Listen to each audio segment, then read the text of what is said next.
Bismillahirrahmanirrahim. Assalamualaikum warahmatullahi wabarakatuh. Alhamdulillahilladzi arsala rasulahu bil huda wa dinil haqq liyuzhirahu 'alad dini kullihi wa kafa billahi syahida. Asyhadu an la ilaha illallah wahdahu la syarikalah wa asyhadu anna Muhammadan abduhu wa rasuluh. Allahumma salli ala sayyidina Muhammad wa ala alihi wa sahbihi ajmain. Pemirsa kaum muslimin dan muslimat yang dirahmati Allah, bersyukur kita kepada Allah karena pada kesempatan yang penuh barakah ini, hari yang penuh dengan kemuliaan, kita dipertemukan oleh Allah dalam acara tuntunan Islami TVRI Kalimantan Barat. Apa kabarnya Anda? Mudah-mudahan dalam keadaan sehat walafiat, dalam keadaan iman dan Islam. Amin ya rabbal alamin. Pemirsa dirahmati Allah, apapun yang kita lakukan, kita harus punya pedoman, kita harus punya acuan, sehingga apa yang kita lakukan akan terarah. Metode yang kita lakukan atau cara yang kita lakukan tidak boleh menyalahi apa yang telah kita tentukan. Begitu juga dalam hidup ini, kita harus punya pedoman, apalagi bagi seorang muslim, harus punya pedoman hidup supaya hidup di dunia terarah sehingga selamat di akhirat kelak. Manhaj hidup Qurani, itulah tema kita pada kesempatan yang penuh barakah ini. Bersama seorang narasumber, alhamdulillah sudah hadir di studio kami, beliau adalah Ustadz Haji Hermanto MPD. Assalamualaikum Ustadz. Waalaikumsalam warahmatullahi wabarakatuh. Apa kabar Ustadz? Alhamdulillah baik. Alhamdulillah. Pemirsa dirahmati Allah, bersyukur kepada Allah karena pada kesempatan yang penuh barakah ini pula kami ditemani oleh ibu-ibu yang tergabung dalam Majelis Taklim Al-Fat Kota Pontianak. Assalamualaikum ibu-ibu semuanya. Waalaikumsalam warahmatullahi wabarakatuh. Apa kabar ibu? Alhamdulillah. Sehat Bu ya? Alhamdulillah. Pemirsa dirahmati Allah, seperti biasa sebelum kita memulai kajian kita pada Jumat yang penuh barakah ini, terlebih dahulu kita dengarkan lantunan salawat sampaikan oleh ibu-ibu Majelis Taklim Al-Fat Kota Pontianak. Silakan ibu. Allahumma salli wa sallim wa barik alaihi. Sallu alaihi Ya Fattah iftah lana babak waj'alna min jumlati ahbabak. Ya Fattah iftah lana babak waj'alna min jumlati ahbabak. Ya Allah lana bisa'adah wal khatimah wa syahadah. Ya Allah lana bisa'adah wal khatimah wa syahadah. Ya Fattah iftah lana babak waj'alna min jumlati ahbabak. Ya Fattah iftah lana babak waj'alna min jumlati ahbabak. Ya Allah lana bisa'adah wal khatimah wa syahadah.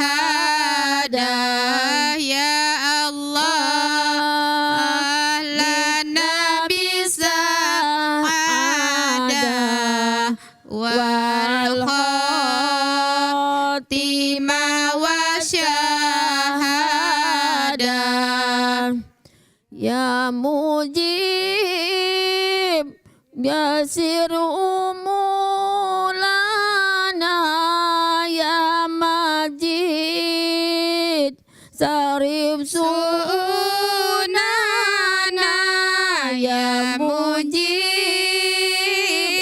yasir umurana, ya majid syarif su'ulana, ya Rahman farij kurubana, ya Rahim fawid umurana, ya Rahman farij kurubana, ya Rahim fawid umurana, ya Fattah iftah lana babak waj'alna min jumlatil ahbabak, ya Fattah iftah lana babak waj'alna min jumlati ahbabak, ya Allah lana bisa'adah wal khotima wa syahadah, ya Allah lana bisa'adah wal khotima wa syahadah.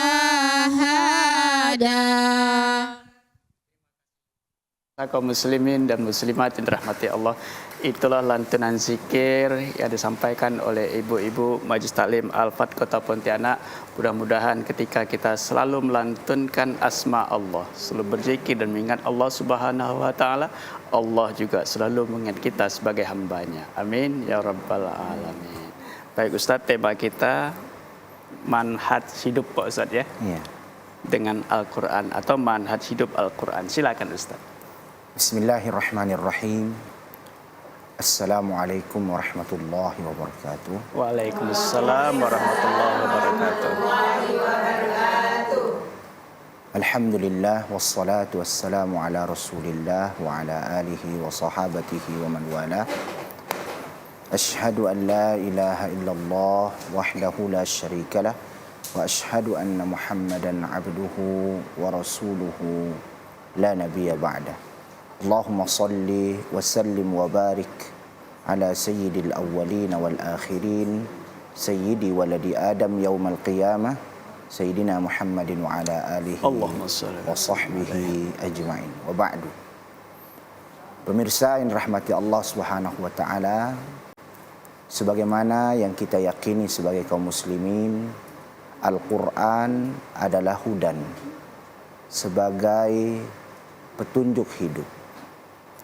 Petunjuk yang dimaksud adalah Al-Quran diturunkan oleh Allah Subhanahu wa taala memberikan cahaya di dalam kehidupan kita, sehingga dengan cahaya itu kita dapat mengenal antara yang hak dengan yang batil, yang benar dengan yang salah, yang wajib dan yang haram, yang sunnah dan yang makruh.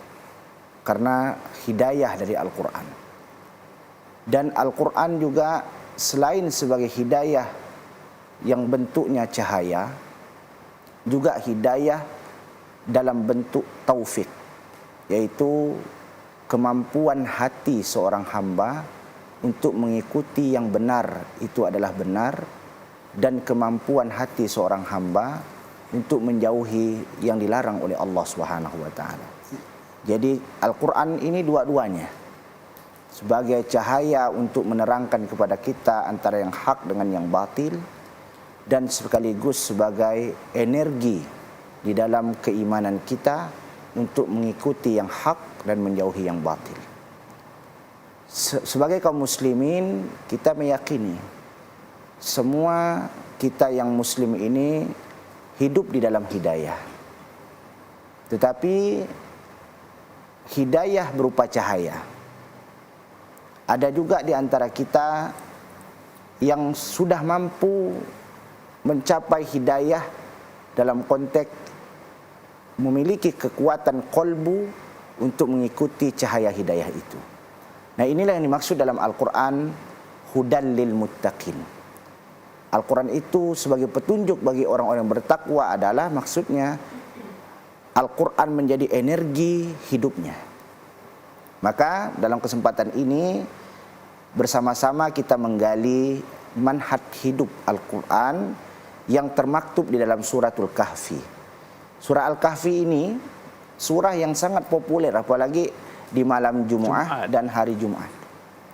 Bahkan fadilah-fadilah di dalam surah Al-Kahfi ini banyak sekali kita dapatkan riwayat-riwayat yang sampai kepada kita dari baginda Rasulullah sallallahu alaihi wasallam. Siapa yang membacanya akan terhindar dari fitnah Dajjal. Intinya, Bapak Ibu sekalian rahmati Allah, seluruh kisah yang direkam oleh Allah dalam surah Al-Kahfi ini semuanya kisah gaib. Dari kisah Ashabul Kahfi, dari kisah Sahibul Jannatain, pemilik kebun, dari kisah pertemuan Nabi Musa dengan Nabi Khidir, dan dari kisah Zulqarnain. Semua kisah ini sampai hari ini belum ada, baik itu ahli sejarah, ahli arkeologi, atau para peneliti yang menemukan. Artinya kisah ini adalah kisah harus disentuh dengan iman. Karena iman itu perkara gaib, harus disentuh dengan iman. Alangkah baiknya kisah-kisah dalam surah Al-Kahfi ini tidak hanya sekedar kita baca dan kita ceritakan ke anak-anak kita, akhirnya hanya sebagai kisah penghibur tidur, pengantar tidur. Tetapi ada makna di dalamnya. Karena di dalam Al-Quran itu, Bapak Ibu sekalian rahmati Allah, tidak mungkin Allah merekam satu kisah, baik itu kisah yang baik maupun kisah yang buruk sekalipun, melainkan ada ibrah di dalamnya, pelajaran hidup di dalamnya. Ngapain Allah merekam kisah Fir'aun? Fir'aun itu orang baik atau orang buruk? Orang buruk. Maksudnya adalah jangan sampai keburukan itu dilakukan oleh manusia. Mengapa Allah mengkisahkan kisah Luqman? Luqman Hakim ini adalah seorang hamba yang dikisahkan oleh para ulama dari Ethiopia yang berkulit hitam. Tetapi dia orang soleh dan orang bertauhid. Dia bukan nabi. Tapi kenapa? Karena dia orang yang soleh dan bertauhid dan sukses mendidik anaknya. Begitupun kisah dalam surah Al-Kahfi. Dalam surah Al-Kahfi itu, dalam kesempatan ini insyaAllah kita akan mengambil 4 pelajaran yang kita jadikan manhaj hidup di dalam kehidupan kita menjalani kehidupan, khususnya di kehidupan modern kali ini. Yang pertama adalah kisah Ashabul Kahfi. Dia mengurung diri di dalam goa karena hidup di tengah-tengah masyarakat dan penguasa yang zalim. Orang yang bertauhid pada waktu itu hidupnya terancam. Tapi dia lebih mempertahankan akidahnya, mempertahankan imannya, dan dia mencari tempat persembunyian yang kita kenal dengan Al-Kahfi. Al-Kahfi. Apa yang dapat kita ambil Bapak Ibu sekalian rahmati Allah dari kisah ini? Dari zaman dahulu sampai zaman sekarang, untuk memelihara iman itu adalah yang kita kenal kalau dalam bahasa modern ini adalah karantina. Jadi kalau kita takut dengan COVID-19 pada tahun yang lalu, kita mengkarantina diri. Tapi kalau kita takut akan kehilangan akidah, iman kita harus mengkarantina diri. Selayaknya Ashabul Kahfi. ketika dia mengkarantina diri dari kezaliman-kezaliman dan ancaman-ancaman yang bisa menghilangkan iman dan merusak akidahnya, dia mengkarantina diri. Dalam bahasa agama disebut dengan uzlah. Uzlah ini adalah sunan, yaitu kebiasaan umat-umat terdahulu di dalam memelihara imannya. Artinya mengurung diri, ya. Mengurung diri. Nah, dalam konteks modern apa uzlah kita? Anak kita pesantrenkan. Itu uzlah namanya. Mengikuti daurah-daurah agama. Hadir di majelis ilmu, mengkhususkan diri kita untuk memperdalam ilmu agama. Seperti ibu-ibu hadir di sini adalah dalam rangka uzlah. Ibu-ibu mengasingkan diri dari kesibukan dunia, dari ngerumpi, dari ngobrol, dari sibuk dunia. Kurung diri dulu, barang 1 jam, barang 2 jam. Dengarkan telinga kita, buka hati kita untuk memperdalam iman. Dan ini adalah cara kita. Ini manhaj kita. Kalau merasa iman kita sudah kurang, sudah goyah, coba hadir di majelis ta'lim. Coba hadir di daurah-daurah agama. Anak kita khawatirkan ke depannya akan pergaulan bebas dan sebagainya, atau takut dengan pengaruh-pengaruh luar. Masukkan karantina mereka di pesantren, boarding school, atau ikutkan daurah-daurah di waktu-waktu libur, baik itu Al-Quran maupun hadis maupun kisah-kisah inspiratif di dalam agama kita. Ini manhaj pertama. Artinya Pak Ustadz, kalau saat ini kita keluar rumah kira-kira banyak mengandung mudaratnya, misal banyak kemaksiatan di situ, lebih baik diam di rumah daripada harus keluar gitu Pak Ustadz. Dan memperdalam agama kita.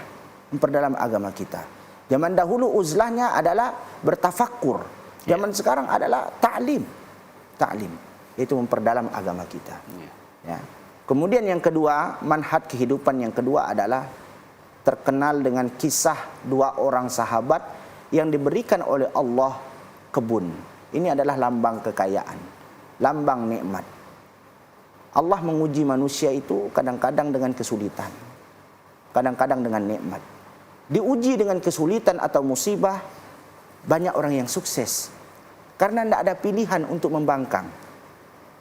Tapi diuji dengan nikmat, banyak orang yang gagal karena punya pilihan untuk tidak mensyukuri nikmat.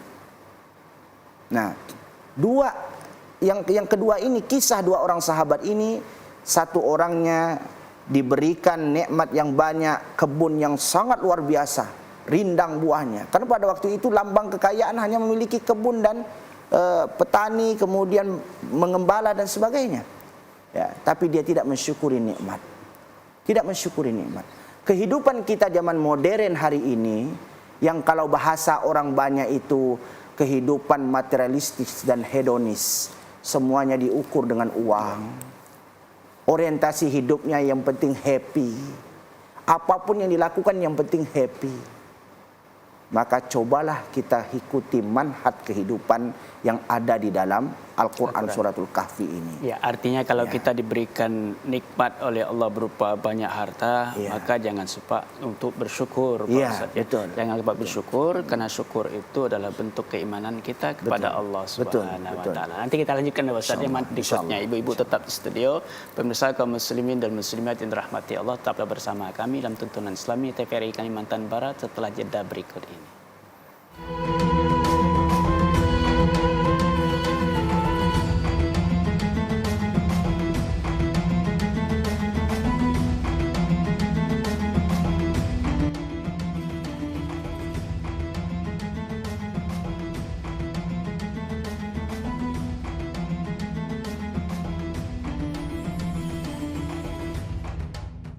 Ibu-ibu di studio, pemirsa kaum muslimin dan muslimat yang dirahmati Allah, terima kasih Anda masih bersama kami dalam tuntunan Islami TVRI Kalimantan Barat.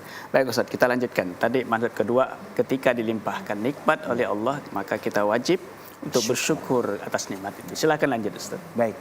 Manhaj yang kedua ini tergambar dalam kisah 2 orang sahabat yang dianugerahkan kebun. Yang satunya bersyukur, yang satunya kufur, bahkan sampai tingkat pada kesombongan. Bahwasanya nikmat yang dimilikinya itu hanya darinya, sehingga dia lupa mengucapkan la haula wala quwata illa billah. Lupa mengucapkan itu. Bahwasanya segala-galanya adalah dari Allah Subhanahu wa taala. Akhirnya Allah cabut nikmatnya. Allah cabut nikmatnya.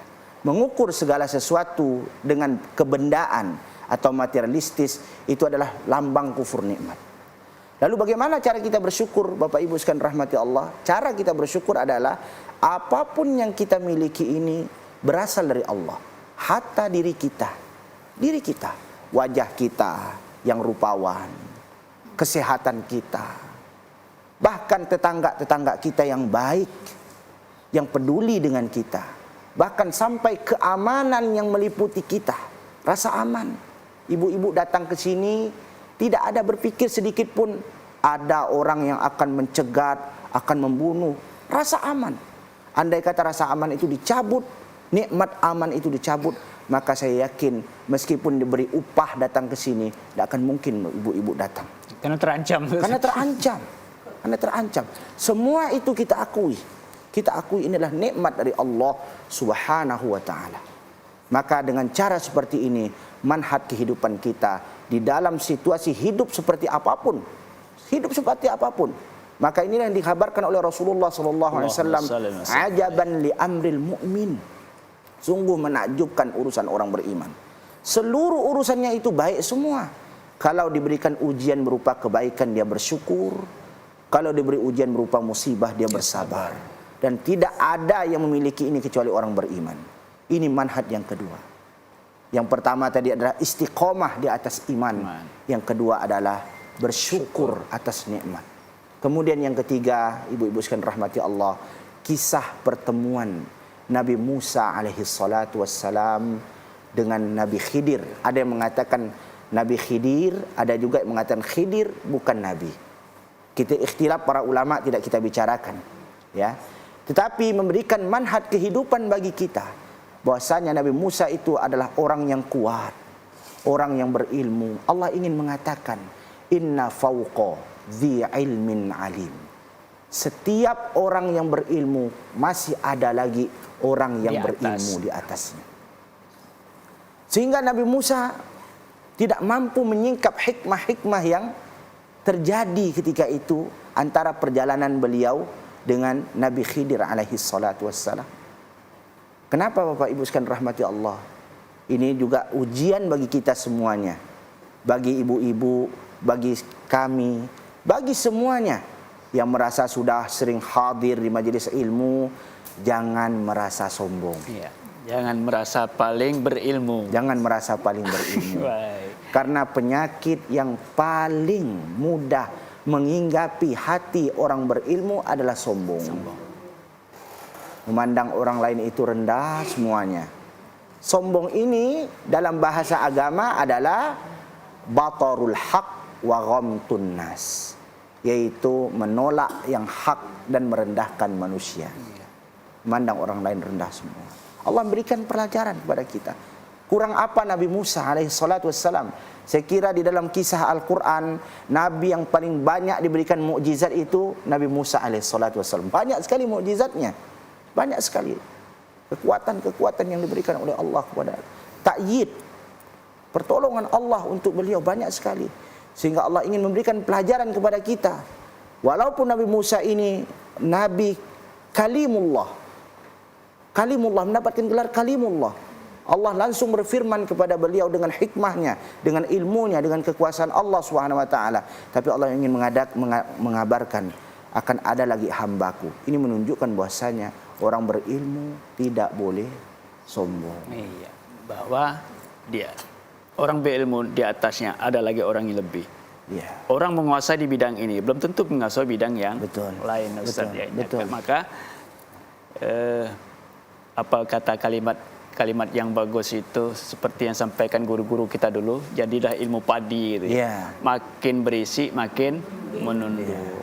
Itulah, makin rendah hati, makin tawadhu. Karena memang ilmu itu tidak pernah habis, semua orang bisa mencarinya. Dia di ahli bidang ini belum tentu ahli di bidang yang lain, maka tidak boleh sombong. Lanjut Ustaz. Kalau kita caranya bagaimana, ibu-ibu sekalian rahmati Allah? Jangan jadi katak dalam tempurung. Jadi artinya apa? Banyaklah bergaul. Mungkin di wilayah kita orang paling alim, paling berilmu, tapi kita coba keluar, ketemu dengan orang yang paling soleh, ketemu lagi dengan orang yang paling alim, kita akan merasakan, oh saya ini belum ada apa-apanya, belum ada apa-apanya. Itu caranya. Jadi maka timbul Musa, sifat tawadhu. Iya, tawadhu, timbul sifat tawadhu. Karena Nabi Musa ketika itu bertemu Nabi Khidir berjalan, dia mengembara. Kalau berada di suatu tempat, ya mungkin kita hanya merasa Musa lah yang ya, Musa lah yang paling hebat, yang paling berilmu. Betul beliau berilmu, tapi Allah ingin mengatakan di atas orang berilmu ada lagi yang paling berilmu, dan di atas orang yang paling berilmu Allah lah yang Maha Alim. Allah yang Maha Alim. Ini manhaj yang ketiga. Ya, satu lagi Pak Ustadz yang perlu disampaikan Pak Ustadz ya, bahwa sekarang ini banyak Ibu ya kita temukan di media sosial ataupun di ceramah-ceramah YouTube. Dia mengaku dialah yang dia lakukannya itu yang benar, orang lain melakukan salah gitu. Nah, itu juga harus kita hindari Pak Ustadz. Bisa jadi yang kita lakukan juga ada dalilnya, orang lain lakukan juga ada dalilnya. Bisa jadi yang dilakukan orang ada dalil, kita tidak tahu. Yang kita lakukan mungkin orang lain tidak tahu, maka saling menerima kebenaran itu lebih bijak Ustadz. Betul. Itu tadi kita harus jangan eksklusif. Jangan mengurung diri. Karena boleh jadi bacaan kita satu kitab, dua kitab, ternyata ketemu dengan orang lain yang berbeda dengan kita, ternyata puluhan kitab yang sudah dibacanya belum sampai kepada kita. Maka pertama kalau kita melihat perbedaan ini kan manhaj hidup tadi ya. Kalau ada perbedaan dengan kita, jangan langsung justifikasi orang yang berbeda itu salah. Boleh jadi ilmu kita belum sampai, boleh jadi belum sampai. Kalau toh memang sudah ternyata dikaji dia salah, kita sampaikan nasihat dengan cara yang benar. Ya, jadi ibarat kata orang tua kita itu mengambil benang di atas adonan tepung, tidak merusak tepungnya, tapi benangnya lah yang kita ambil. Artinya kita hanya menyoroti yang tidak benar, tapi tidak membenci orang yang tidak benarnya gitu. Nah, saudara-saudara kita bisa menerima kebenaran selain kebenaran yang kita miliki. Betul. Baik, itu manhaj yang ketiga. Tawadhu. Tawadhu'nya orang berilmu. Kalau berilmu, tawadhu kita. Tawadhu itu tidak mesti kita jalan itu nunduk. Nanti nabrak tiang pula kita, ya kan? Ya kan seperti itu. Tawadhu jadi itu rendah hati beda dengan rendah diri. Maksudnya. Kalau rendah diri itu terhina, gitu kan? Kalau tawadhu itu akan terangkat derajatnya. Terangkat derajat kita insyaallah. Ya, jadi seperti itu. Jadi tawadhu ini rendah hati. Kita merasakan seorang ulama ditanya, apa ciri-ciri orang tawadhu? Nah, ini ada ciri-cirinya ibu-ibu. Ulama tersebut menjawab, engkau keluar rumah, tidaklah engkau melihat orang yang engkau jumpai, melainkan engkau berasa ada kebaikan di hati orang itu. Jadi tawadhu seperti itu, ada kebaikan di hati orang itu. Yang tawadhu ini adalah selalu melihat seluruh persoalan dari sisi positifnya, bukan dari sisi negatifnya. Nah, seperti itu. Ini manhaj hidup yang ketiga. Yang keempat, Ustaz. Yang keempat adalah kisah Zulkarnain. Zulkarnain ini adalah penguasa yang menguasai belahan dunia ketika itu. Ini nasihat untuk para pemimpin-pemimpin kita. Ya. Bagaimana Zulkarnain mempergunakan kekuasaannya dengan sebaik-baiknya sehingga dia mendapatkan keridhaan Allah Subhanahu wa taala. Jadi kalau bahasa ulama, husnus istikhdamis sultah, mempergunakan kekuasaan dengan cara yang benar. Dan kita mengetahui salah seorang yang berada dalam naungan Allah di akhirat nanti adalah penguasa yang adil, yang mempergunakan kekuasaannya untuk meraih keridhaan Allah Subhanahu wa taala. Kuasa di sini ada dua. Baik kuasa tahta maupun kuasa harta. Ya. Jadi orang yang kaya walaupun dia tidak berkuasa secara tahta, dia bisa mengendalikan penguasa-penguasa. Karena harta. Karena hartanya, kuasa harta. Maka apabila orang kaya ini dia berkuasa dari segi harta ini, mempergunakan kekayaannya dengan cara yang baik, yang diridhai oleh Allah, yang benar untuk menolong dan sesama, insya Allah hidupnya akan selamat. Begitupun kuasa tahta. Ya. Bahasa orang, para mubaligh, para penceramah itu hanya bisa tampil di televisi seperti sekarang ini, ngomong di atas mimbar. Tetapi para penguasa cukup dengan tanda tangannya. Ya kan? Apa yang tidak baik dibikinkan surat keterangan bahwasanya keputusan ini sudah tidak boleh dilakukan. Maka dengan mudah dia beramar ma'ruf nahi munkar. Menggunakan kekuasaan dengan cara yang baik adalah manhaj hidup Al-Quran. Manhaj hidup Al-Quran. Makanya surah Al-Kahfi itu, Bapak, ditutup dengan kalimat tauhid. Barang siapa yang mau ketemu Tuhannya dalam keadaan ridha di akhirat nanti, maka hendaknya dia ikhlas beribadah kepada Allah dengan manhaj 4 yang tadi ini. Dan tidak menyekutukan Allah dengan apapun. Inilah kehidupan kita. Manhaj hidup dalam Al-Quran, khusus dalam Quran surah Al-Kahfi. Pertama tadi adalah menjaga keimanan dengan sebaik.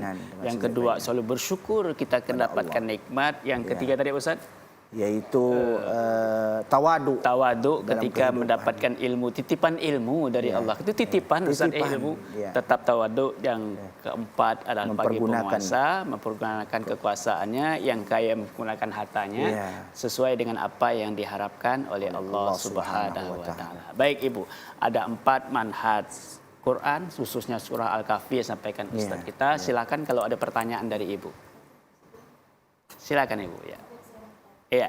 Assalamualaikum warahmatullahi wabarakatuh. Waalaikumsalam warahmatullahi wabarakatuh. Saya Ibu Jainab dari Majelis Taklim Pengajian Selawan 40 Al-Fat. Ingin bertanya Pak, bagaimana caranya agar kita istiqamah dalam ibadah? Itu saja yang saya tanyakan. Terima kasih Pak Ustadz. Iya. Bagaimana istiqomah dalam beribadah? Karena ibadah itu tergantung iman. Iman itu yazidu wa yanqus, kadang naik kadang turun. Iman bagus, sholat tahajud pun rajin. Iman turun, maghrib pun kadang-kadang apalagi zuhur dekat asar baru itu ya. Asar dekat maghrib. Silakan Ustaz, bagaimana istiqomah dalam beribadah? Terima kasih. Istiqomah ini adalah merupakan puncak ibadah tertinggi. Maka di dalam Al-Quran itu dikhabarkan orang yang beriman dan lalu istiqomah, kelak di akhirat nanti dia akan mendapatkan busyra, kabar gembira, masuk surga Allah Subhanahu wa taala. Namun Islam ini kan berbicara dengan kita itu sesuai dengan konteks kemanusiaan kita. Di antara aspek kemanusiaan kita itu adalah di dalam hadis Rasulullah SAW itu ada yang disebut dengan futur. Ada masa-masa futur. Fa, ta, waw, ro. Futur. Bahkan pakai to, Bu. Kalau futur itu buka puasa atau makan pagi. Ya. Futur itu adalah rasa tadi sebagaimana beliau katakan ada masa-masa malasnya. Nah, selama futur itu masih dalam koridor, kita masih mampu melaksanakan yang wajib-wajib, maka itu masih batas normal. Tapi kalau sampai melewati yang wajib itu kan bukan futur lagi namanya. Nah, lalu bagaimana agar kita ini selalu istiqomah di dalam beribadah kepada Allah? Yang pertama, permintaan kita adalah agar kita ini senantiasa berzikir kepada Allah dan memperbagus ibadah kita kepada Allah. Dan ini wasiat. Wasiatnya bukan dari saya ibu-ibu. Wasiatnya dari baginda Rasulullah sallallahu alaihi wasallam. Ya. Dan ini terus dipinta oleh Rasulullah sallallahu alaihi wasallam, yang Rasulullah ba'da salat jangan sampai lupa membaca Allahumma a'inni ala dzikrika wa syukrika wa husni ibadatik. Ini yang pertama. Yang kedua, karena tabiat ini bahasanya adalah tabi'ah. Ya, manusiawinya kita ini kadang-kadang kalau melakukan sesuatu yang berulang-ulang, jangankan apa, makan rendang saja kita ibu-ibu, kadang-kadang jemu kalau setiap hari. Kita coba cari nuansa-nuansa baru. Nuansa baru. Kalau rasanya pengennya sesekali datang ke Mujahidin. Pengen Pak sholat subuh di Mujahidin. Coba rasakan sensasinya. Cari sesuatu yang baru. Dan ini kebiasaan ulama kita terdahulu. Makanya mereka kadang-kadang pergi ke masjid sini solatnya pindah-pindah. Bukan berarti setiap hari. Tapi kalau rasa-rasa kita pengen mentajdid, memperbaharui semangat kita cari nuansa-nuansa baru dalam ibadah pada Allah Subhanahu wa taala. Nuansa baru tempatnya Bu ya, dengan ibadah Ibu ubah pula. Ya. Nah ini betul, bagus klarifikasinya bagus. Jadi bukan berarti ibadahnya yang harus dirubah, tapi tempatnya. Nah bergaul juga dengan teman-teman seperti ini, saling sehat menasihati. Ya, karena apa? Ada fastabiqul khairat. Jadi dalam kebaikan wa fi dzalika falyatanafasil mutanafisun. Ya. Karena kalau dia tanya, saya udah baca Quran, saya belum nih, enggak enak saya, malu saya. Bolehkah? Malu itu bahagian daripada iman. Berapa banyak rasa malu mencegah kita dari berbuat dosa. Ya. Jadi malu itu bahagian daripada iman kita. Enggak enak saya. Nanti kita lanjutkan Pak Ustadz, bagaimana kita selalu istiqomah dalam beribadah. Ibu-ibu tetap di studio, pemirsa kaum muslimin dan muslimat yang dirahmati Allah, tetaplah bersama kami dalam tuntunan Islami TVRI Kalimantan Barat setelah jeda yang satu ini.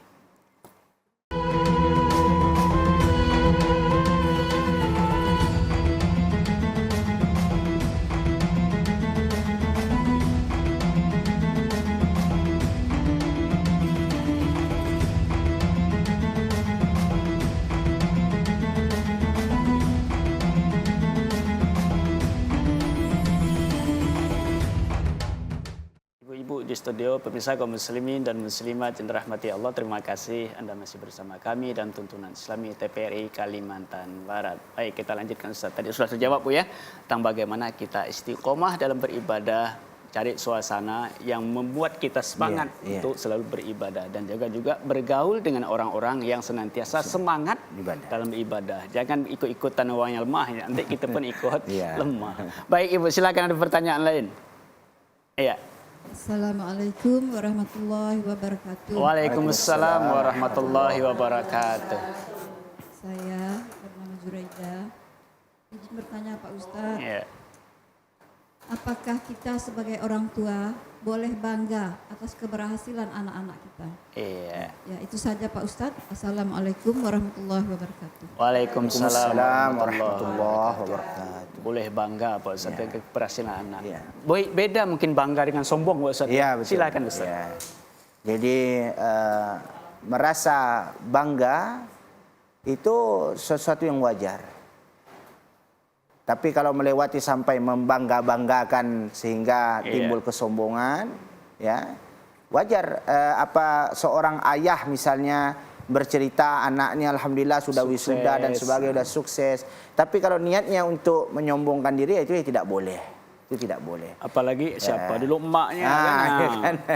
Jadi kadang-kadang kalimat-kalimat itu keluar, saya yakin karena ketidaksadaran kita. Nah, kalau udah keceplos bagaimana gitu kan? Wah, keceplos gimana? Udah cepat tarik istighfar. Inilah hakikat alhamdulillahi rabbil alamin itu Bu. Jadi rahasia basmalah dengan hamdalah sebagai pembuka surah Al-Fatihah itu karena itu. Basmalah itu melambangkan segala sesuatu yang mampu kita lakukan itu hanya karena pertolongan Allah, karena huruf ba di situ. Bismillah itu huruf ba di situ adalah isti'anah, Allah yang menolong kita. Setelah itu, setelah kita sukses dengan pertolongan Allah, baik melalui anak kita atau melalui diri kita, cepat kita hamdalahkan. Maksudnya apa? Kembalikan segalanya itu adalah karena Allah SWT. Jadi milik pujian itu hanya Allah. Maka orang kalau dipuji, kata Rasulullah SAW, itu kalau dia sampai membuat dia lupa diri, itu kita sama dengan memenggal lehernya. Maksudnya apa? Kita membuat dia terjerumus, dia menjadi orang yang sombong. Dalam pengertian, kalau kita sudah dipuji atau anak kita dipuji, kita merasa bangga, izzah, merasa ada kebanggaan dalam diri kita, itu tidak masalah, itu normal. Tetapi membangga-banggakan sampai tingkat pada sombong, itu tidak boleh. Cepat kita kembalikan, ini semata-mata karena Allah. Inilah makna alhamdulillahi rabbil alamin. Segala puji hanya milik Allah, Tuhan pencipta alam. Kalau hambanya dipuji, berarti pujian itu pantulan dari pujian Allah. Cepat kembalikan kepada sumber pujian itu, yaitu Allah Subhanahu wa ta'ala. Subhanallah. Luar biasa Ibu ya.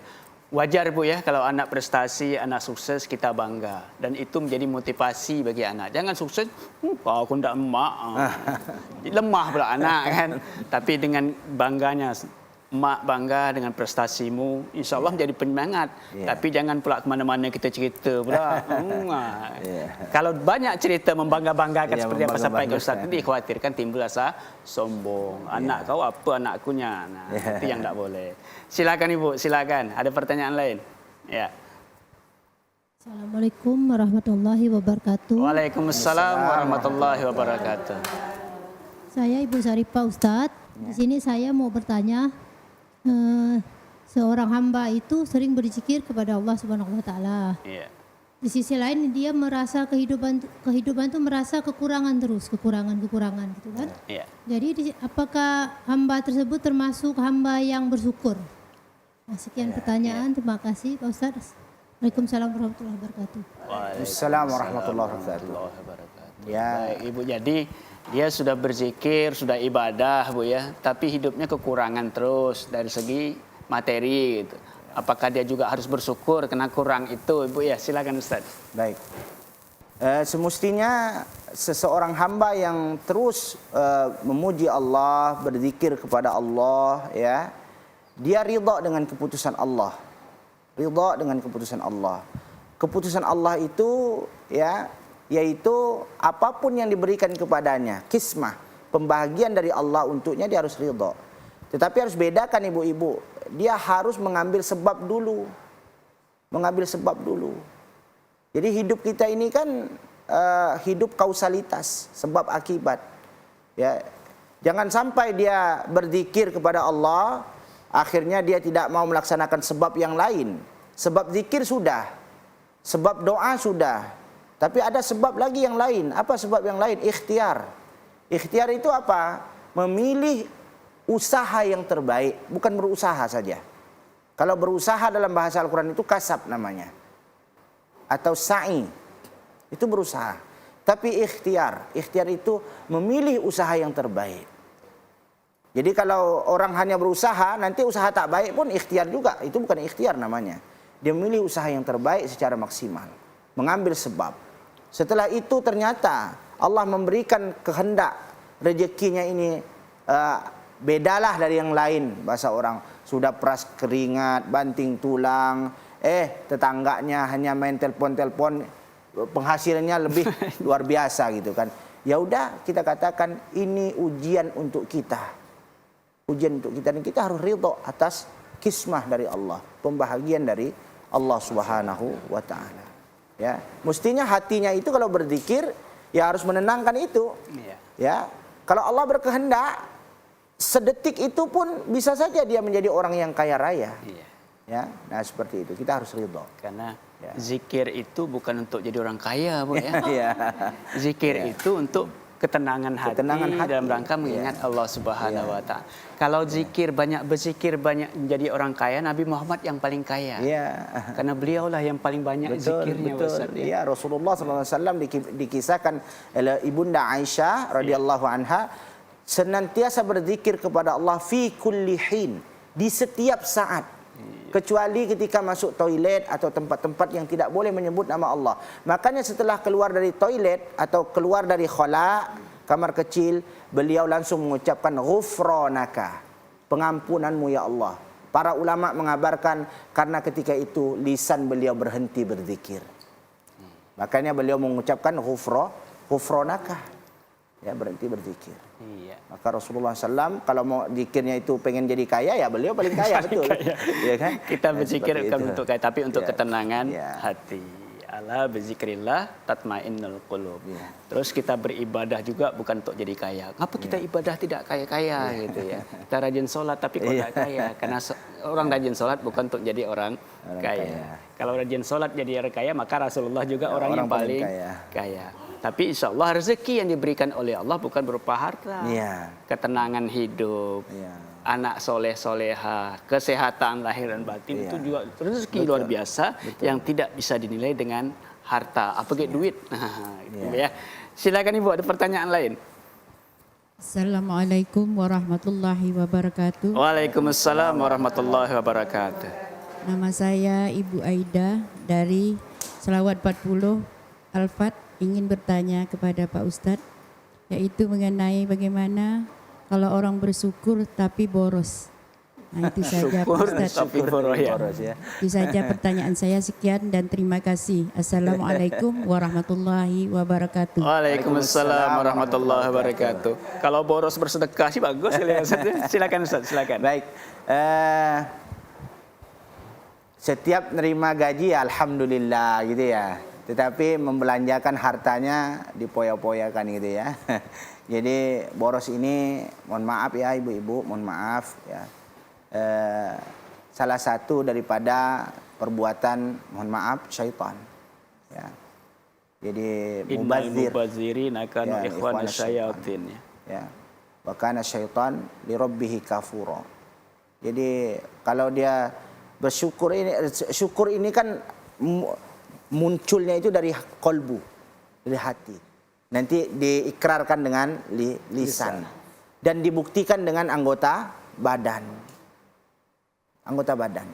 Loh, lisannya alhamdulillah kok setiap hari alhamdulillah gitu kan.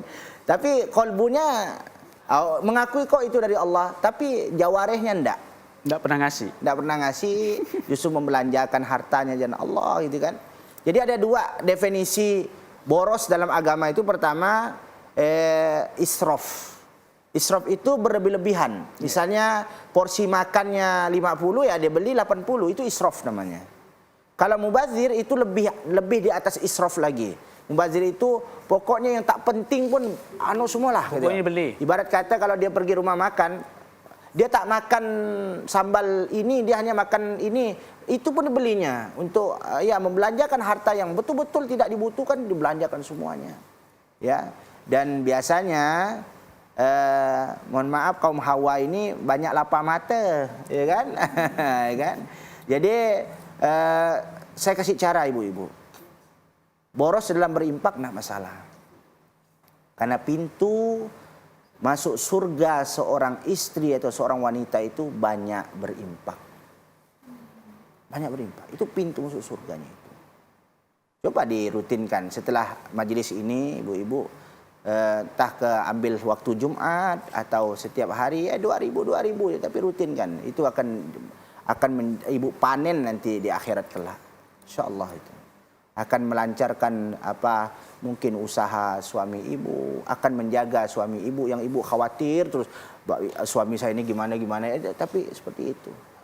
Ketika ibu mengetuk pintu langit dengan sedekah itu, insyaallah langsung terbuka. Ya, kalau khawatir dengan suaminya, sedekah berdoa, ya Allah kalau sedekah ini ikhlas karena Engkau, jaga suami hamba, jaga pandangan suami hamba, jaga anak hamba, tutup pintu hati anak hamba dari hal-hal yang buruk. Kalau ditelepon saja anaknya, nak kamu kemana? Oh dia bisa bohong. Di kafe dibilangnya di kamar, ya kan? Tapi kalau ibu dengan sodakoh, ya ketuk pintu langit langsung terbuka insyaallah. Ya. Jadi kalau memang dia bersyukur dengan lisan, tapi boros, berarti dia belum bersyukur, belum masuk kategori bersyukur. Ya. Seperti itu. Jadi bersyukur itu gunakan nikmat yang diberikan sesuai dengan porsinya masing-masing. Kalau diberikan kesehatan, nikmat sehat, maka gunakan untuk beribadah. Kalau diberikan berupa harta, maka rajin bersedekah. Itu disebut dengan syukur. Masih ada pertanyaan Ibu? Ya silakan Bu. Assalamualaikum warahmatullahi wabarakatuh. Waalaikumsalam warahmatullahi wabarakatuh. Izin bertanya Pak Ustadz. Nama saya Alia dari Majelis Taklim Al-Fat. Iya.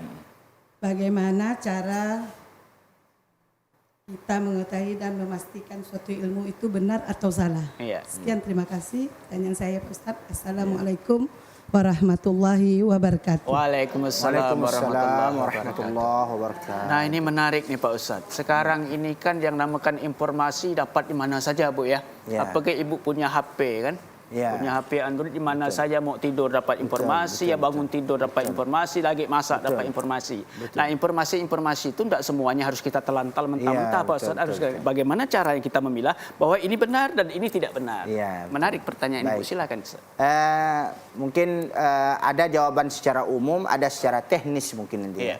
Secara umum, kalau itu ilmu agama ya rujuk dengan pedoman agama Al-Quran kita, dan hadis. Al-Quran dan hadis, gitu kan. Kemudian kalau itu ilmu dunia, ya dibuktikan dengan keilmiahannya, ya kan? Dibuktikan dengan keilmiahannya, ya. Sederhananya gini, kalau ada informasi, kalau sesuatu itu terjadi, buktikan dengan berita yang valid, gitu ya. Itu karena itu ilmu dunia. Tapi kalau ada mendapatkan jawaban-jawaban atau informasi tentang agama, kalau begini ya rujuk ke dalam kitab Allah dan sunnah Rasulullah SAW. Ya. Nah, secara teknis bagaimana? Secara teknis, ya gayanya kita sudah harus menerapkan akhlak medsosiyah. Nah, kalau karena konteksnya tadi itu ya, bagaimana akhlak bermedsos kita? Ya, akhlak bermedsos itu kalau dapat informasi jangan telan mentah-mentah. Tabayun. Tabayun, tasabbut. Jadi check and recheck. Check and recheck. Ya.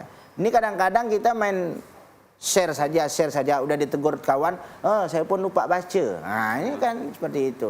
Sebenarnya itu ibu-ibu kalau mau tahu rahasianya, orang yang berbuat seperti itu orang yang paling pendusta kata Rasulullah SAW.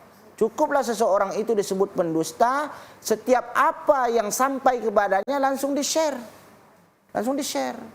Nah, itu pendusta. Tak tahu kebenarannya. Itu pendusta kita. Ya, nah seperti itu. Maka cara secara teknisnya itu kalau dapat informasi, kalau itu ilmu agama, tanyakan kepada pemuka agama di situ, ustadz kita, ya kerujuk. Rujuk, jangan telan mentah-mentah. Ya, jangan juga tolak mentah-mentah. Ya kan? Nah, seperti dirujuk. Kalau itu ilmu dunia, ya check and recheck. Ya, kita cek ulang benar ke informasi ini. Kadang-kadang video 2019 di-upload lagi, ya. Nah, seperti itu, diulang-ulang, macam-macam kita. Ya, bijaklah ya dalam bermedsos ya, seperti itu. Jadi ada informasi tabayun, apalagi sekarang banyak orang yang istilahnya ada Ustadz Google. Ustadz Google. Anda dapat Ustadz Google. Maka itu sulit dipertanggungjawabkan. Tapi kalau kita dapat di YouTube, dapat di Google, tanya lagi, cek lagi pada orang yang kompeten di bidang itu, Ustadz ya. Kalau masalah agama, maka tanyakan Ustadznya kakiat, bagaimana masalah ini, benar apa tidak, Ustadz ya. Betul. Jangan sampai dapat informasi itu, ini tuh, apalagi diamalkan, ternyata itu buatan orang-orang yang tidak bertanggung jawab untuk menyesatkan. Nah, maka perlu kita recheck and recheck sekarang ini. Tidak salah kita lihat di HP, lihat di Google, di YouTube, dimana kan. Tapi kalau ada informasi yang kita belum ketahui kebenarannya, maka cek dengan recheck supaya kita tidak salah. Apalagi masalah agama, Bu. Ingat guru saya bilang dulu, kalau salah ngitung matematika, paling kalau dagang rugi gitu. Iya, betul. Balikkan duit uang salah kan. Tapi kalau salah dalam beragama, salah dalam ibadah, sesat maka tempatnya. Luar biasa, Ibu. Maka perlu kita cek and check. Pak Ustadz, waktu kita 1 menit ada pesan-pesan untuk terima kasih kita di rumah. Ibu.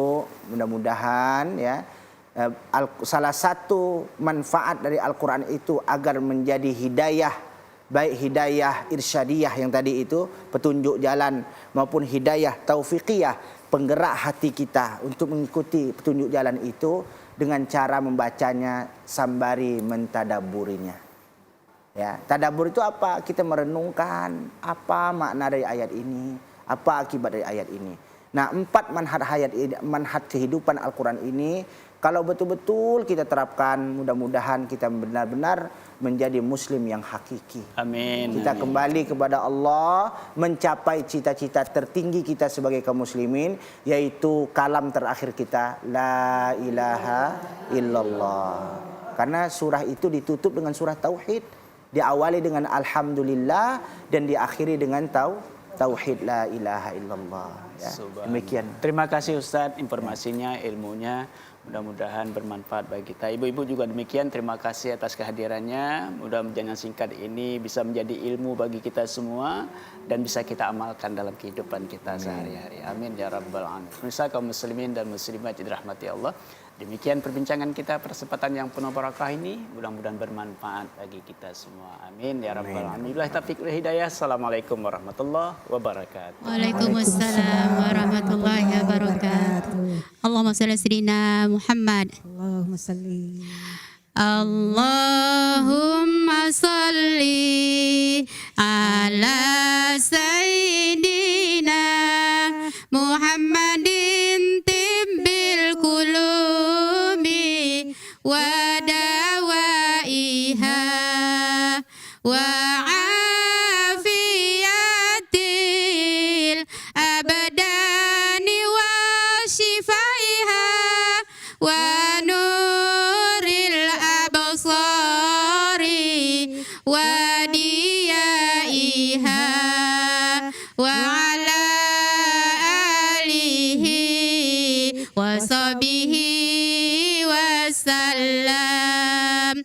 Allahumma salli ala sayyidina Muhammadin tibbil qulubi wa dawaiha wa afiyatil abdani wa shifaiha wa nuril absari wa diyaiha wa ala alihi wa sahbihi wa sallim. Allahumma salli